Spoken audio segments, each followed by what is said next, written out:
Ceci est mon coming out. Alors, c'est pas mon coming out d'orientation sexuelle, puisque j'ai déjà fait, je suis bisexuelle, mais c'est mon coming out psy.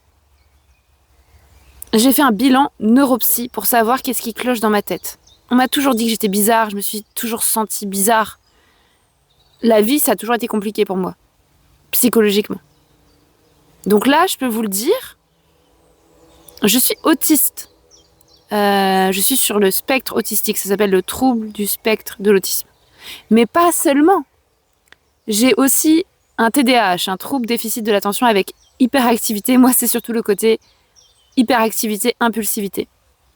Autisme et TDAH ensemble, ça fait en anglais ADHD, qui est une forme particulière. Il y a beaucoup de personnes concernées. Mais ce n'est pas tout. J'ai également un TAG, un trouble anxieux généralisé.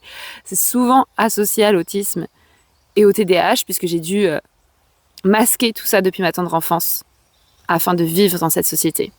Donc ça m'a déclenché beaucoup d'anxiété. D'autant que, ayant subi des violences, je souffre aussi d'un trouble de stress post-traumatique complexe qui s'ajoute à tout ça. Voilà, les bonnes nouvelles, c'est que je n'ai pas de trouble de l'humeur, pas de trouble de l'identité.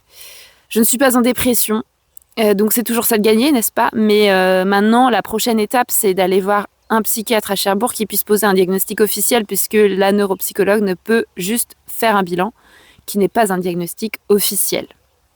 Voilà, tout s'explique, pourquoi je n'ai aucun filtre, pourquoi je suis auto-centrée, pourquoi je vous raconte toute ma vie depuis toutes ces années, pourquoi j'ai un podcast qui s'appelle Marie sans filtre, pourquoi je n'ai pas de second degré, pourquoi je suis maniaque du contrôle, etc., etc., etc.